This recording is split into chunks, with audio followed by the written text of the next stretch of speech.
Hindi nila nakuha yung logic na na kaya nandyan ho ang small claims court is para po bumilis yung proseso.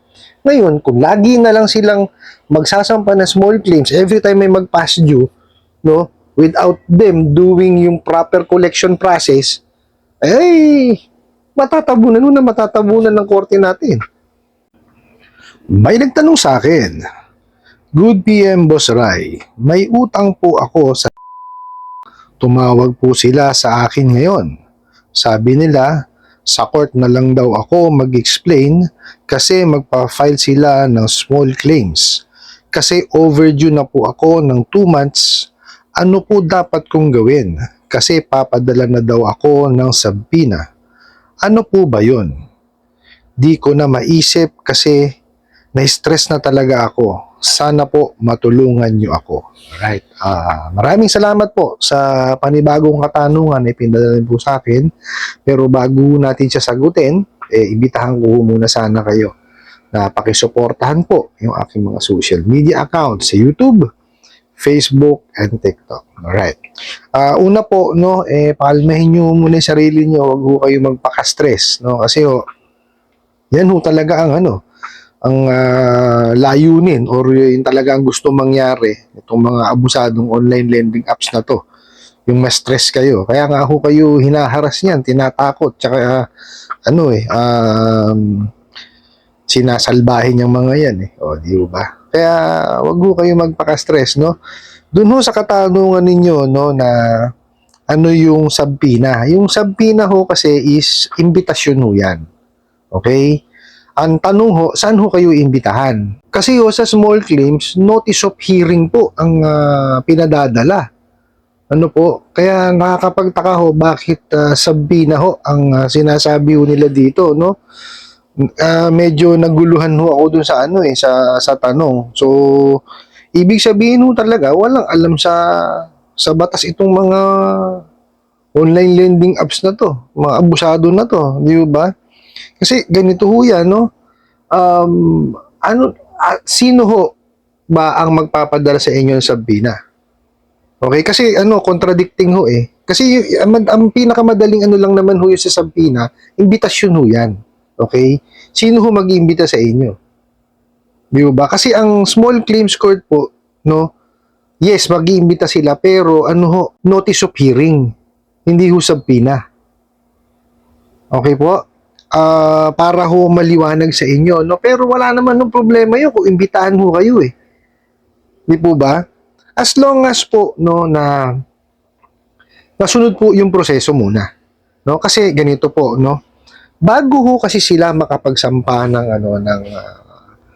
kasong small claim sa small claims court, no? Kailangan ho muna, no, na exhaust nila yung lahat ng pamamaraan para ho makasingil sa inyo. Okay, ano ho ba 'yon? Na-offera na ho ba kayo ng ng mga payment options, no? Tawag dito, nakipag-usap na ba sila sa inyo? Napuntahan na ba kayo sa bahay, no? Marami hong pamamaraan kasi, no? Kaya ho ang laging sinasabi ng korte, no? Ito ho ang ng korte lagi bilin, no?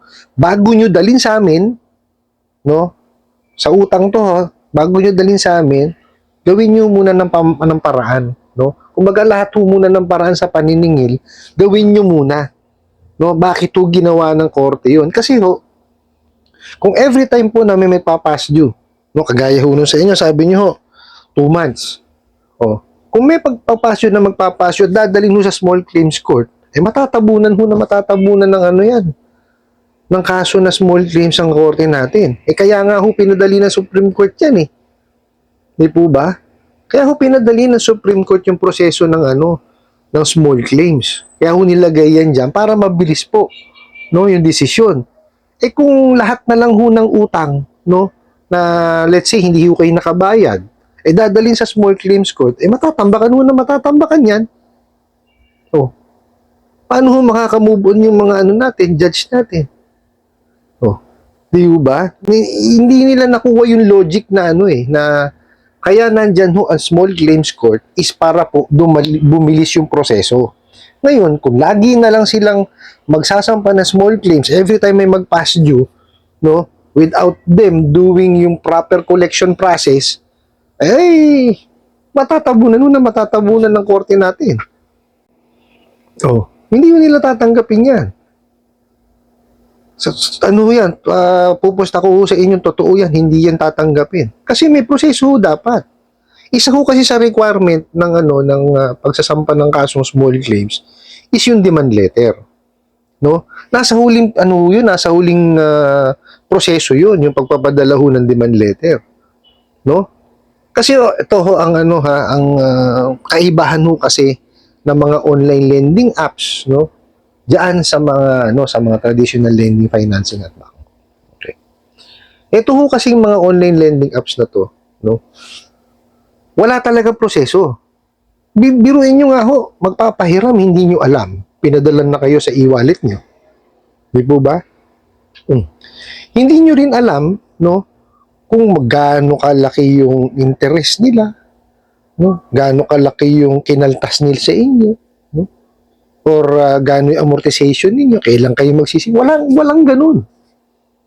No, talagang bara-bara sila. Basta nag-apply ka online, bigyan kita. Basta ikaw may ID ka.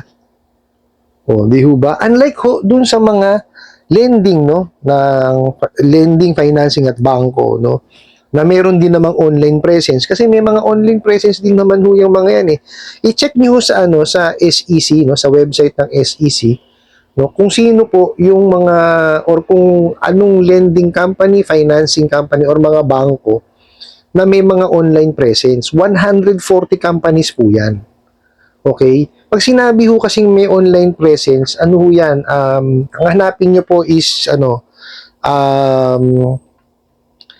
online lending platforms. Okay? Pagka sila ho merong online lending platform, ibig sabihin ho, pwede sila mag-advertise at pwede sila magproseso ng utang using online. Pero ho, ito kasing iba, ito kasing mga lending, financing at bangko na to, gumagamit po yan, web, hindi ho apps. So magkaiba po yung application-based sa web-based. Yung web-based po kasi, hindi ho makakapagnakaw ng detalye sa inyo yan. No? Pero po dito sa mga abusadong online lending apps na to, ayan, nakukuha ng talaga kayo ng detalye kasi nanghihingi sila ng access eh. Okay, yun po ang pagkakaiba nila. No? Tapos ito pong mga lending, financing, bangko na may online presence po, no? Ano yan? May sinusunod na proseso, no? Pagka-apply nyo, excuse me po, ano yan? Magbe-verify yan. Okay? Manghihingi ho ng mga documentation. Ganun ho yan. Hindi ho yan basta-basta na na basta ikaw may ID ka na, bibigyan ka na nila ng pera. Hindi ho ganun yun. Okay? Meron hong meron niyang credit investigation, verification, and then meron siyang decision. Pagka nakapag-decide na sila, tatawagan kayo. Okay? Pagkatapos natin nilang tawagan, i-explain mo sa inyo yung na-approve po sa inyo. Ngayon, tatanungin din kayo, no? Pagkatapos i-explain kung tatanggapin nyo yung na-approve sa inyo na loan.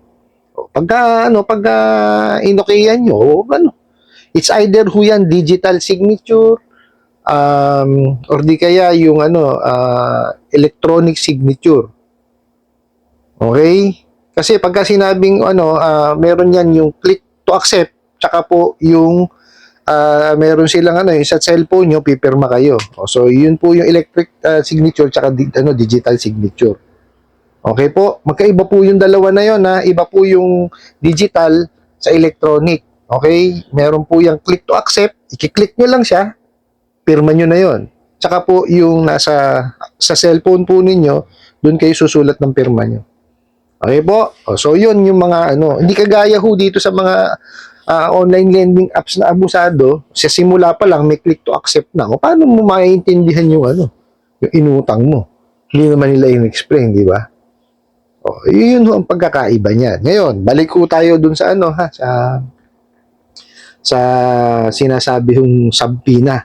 Ang subpoena po is imbitasyon. Ngayon, kung yung subpoena po is i-connect nila sa small claims, hindi ho tama kasi notice of hearing po 'yun. Pagka ho na na-file nila yung small claims, no, sa small claims court, no, ang korte po magpapadala ng notice of hearing.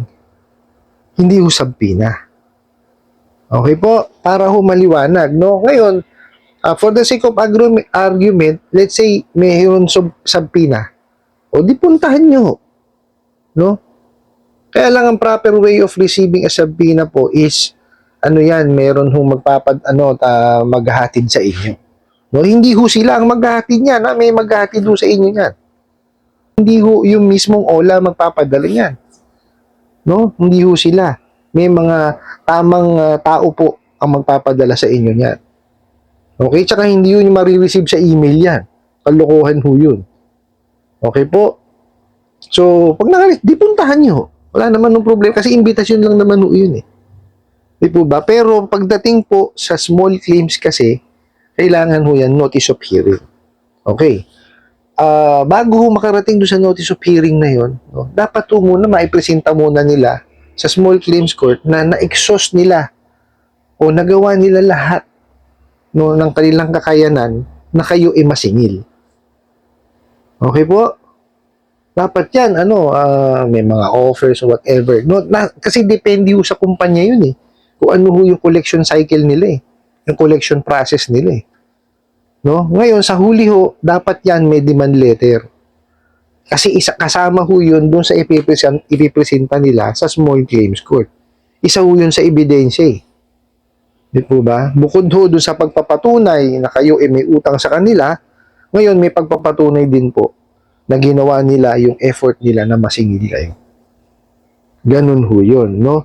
So, pag naka-receive kayo talaga ng subpoena, o iti puntahan nyo, wala naman ng problema yun eh. Okay, ang subpoena po, no, tsaka ang warrant, magkaiba ho yan, magkayong ma-confuse. Okay, yung subpoena po is imbitasyon, yung warrant po, yun po is, yung ihuhulihin ho kayo nun. So, magkaiba ho siya. Okay? Itong mga bugok na ulan na to, ginagawa kong panakot yung subpoena, which is invitation lang naman ho yun. O pag nagpunta kayo, makakauwi naman ho kayo eh. Di ho ba? Kumbaga, kaganda nga nun, kasi kukunin ho yung panig ninyo. O kung legitimate na subpoena yan, ha? O, kung yan, gawa-gawa lang, huwag nyo huwag nyo puntahan. Ano po, basta ko ang pinaka-importante ho, lagi kong sinasabi, pakalmahin nyo yung sarili nyo. Protektahan nyo po yung inyong mental health. No, kasi itong mga abusadong online lending apps, ang gustong-gusto po is takutin kayo, iharas kayo, ipahiya kayo. Para ho kayo, no, ma-stress. Magkaroon kayo ng anxiety, tsaka depression. Okay? Napakahirap mo magkaroon yan. Biruin nyo, hindi naman ho, kumbaga, na-stress ka ngayon, nagkaroon ng anxiety, depression. Diba? Nawala na yung ola, tapos na, hindi. Habang buhay nyo na hong dala-dala yan. No, kaya ako paulit-ulit ho sa inyo na kung ano ho yung sa tingin nyo dapat nyong gawin para hindi ho kayo ma-stress, hindi ho kayo ma-depress, hindi kayo magkaroon ng anxiety, gawin nyo. No? Huwag nyong basahin yung mga mensahe. Huwag nyong i-accept yung mga tawag kung nai-stress kayo. O di ho ba? Pero, make sure po na gumagawa kayo ng paraan para mabayaran yung inyong nahiram. Kasi napakinabangan nyo naman ho yun eh. Di ho ba? Pagtuunan nyo ho ng pansin yung inyong pamilya. Okay? Ang importante ho kasi dyan is huwag nyong solohin. Maghanap ho kayo ng ng miyembro ng pamilya po ninyo o kaibigan ninyo, no, na makakausap po ninyo. Mahihingahan nyo ho ng problema. Kasi pag sinolo nyo ho yan, talaga ho madidepress kayo. Talaga ho magkakaroon kayo ng anxiety.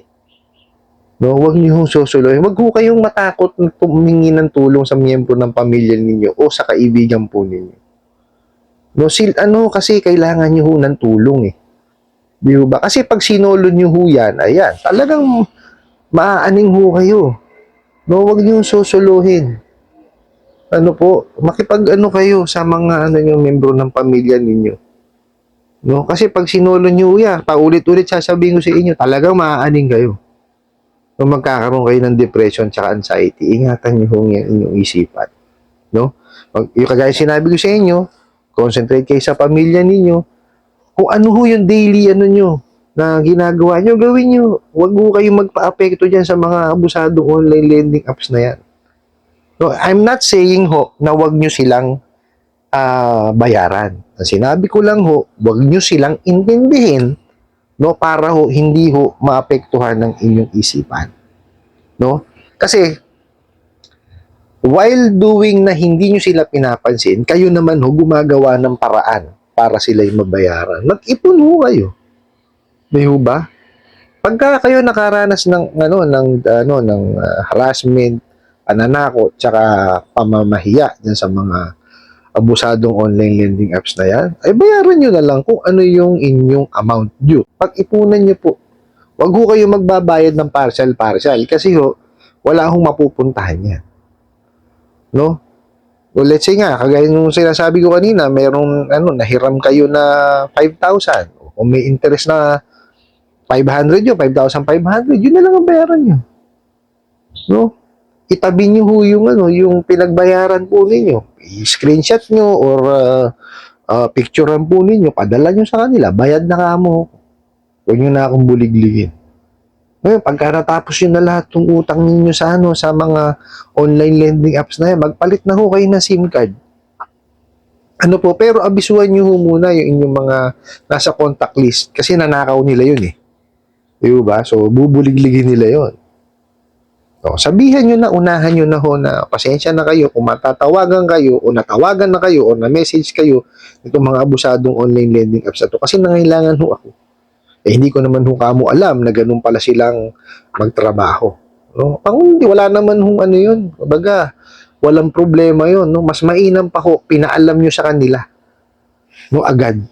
Kesa yung pang mga ahente ho o kolektor ko no ng mga online lending apps ang gagawa nun sa kanila pa manggagaling. O, di ba? Tapos so, magpalit na kayo ng SIM card. Pero bago kayo magpalit ng SIM card, make sure po na na malinis po yung inyong telepono. Meaning, bago ho nyo i-delete yung mga apps po ninyo, make sure na wala silang access. So pinakamaganda ho niyan is tawag dito yung i-reformat nyo or bumili kayong bagong cellphone. No, para ho malinis naman. Kasi pagka hindi nyo ho nilinis, kasi ang nahack po yung telepono eh. Hindi ho yung SIM card. So, magpalit man ho kayo ng SIM card, kung yung pa rin yung telepono na yung gamit nyo at di nyo nalinis, matatawagan pa rin ho kayo. Kasi may access sila dun eh. O, di ho ba? Tapos, kung talagang kailangan nyo pa rin ho talaga manghiram, dun ho kayo sa mga lending financing at bangko na may mga online lending may mga online presence. Meaning ho, sila, parte sila ng online lending platform. Web-based ho yung mga yun. No? Pinaka matatandaan po yan, palatandaan is, nanghihingi sila ng mga dokumento, no, tumatawag ho sila, no, tsaka po pagka, bago yan i-disburse, i-explain ho sa inyo. Kasi sumusunod doon sila sa, sa 5 batas or memorandum po na nakakasakop, no, sa pagpapautang, no. Ho yan, talagang religiously sinusunod ho nila yan. Oo, totoo ho yan. Yung yung tawag dito, Privacy Act po. No? Yan, number 1 ho yan. Kasi pagka nanghingi ng access, di ba, kailangan maprotektahan ho yung inyong mga information. Okay? Tapos po, yung yung the Truth in Lending Act. Okay, importante. Yun po yung pag-i-explain sa inyo ng inyong obligasyon. Tapos yung ceiling on interest rate. Ayan. Tapos po, yung prohibition on unfair debt collection practices. No? Tsaka po, yung Consumer Act of the Philippines. Yun. Okay? Actually, yung Consumer Act of the Philippines, ito po yung kauna-unahan kasi nag-advertise po sila eh. Diba? So, pag nag-advertise ka po kasi, dapat yun, totoo. Hindi kagaya yung ginagawa itong mga online lending apps, puro kasinungalingan. I-advertise 120 days, 150 days, 180 days, pero pag putok ko ng bola, 7 araw lang pala. O, di lukuhan. O, di ba? Importante ho na susunod ho yung 5 na yun. No? So, yun ho ang maging nyo, kung gagabayin ninyo. No? Yun ho 5 dapat nasusunod. Ano po? I hope nasagot ko po itong katanungan na to at sana po ay makatulong. Maraming salamat po sa inyong walang sawang pagsuporta at panonood sa aking mga videos. Maraming salamat po sa inyong pag-like, pag-share, pag-comment at pagtatanong. And kunin ko na rin po itong opportunity na to para imbitahan po kayo na pakisuportahan po sana yung aking mga social media accounts sa YouTube, Facebook, and TikTok. Hanggang sa muli po, yun lang.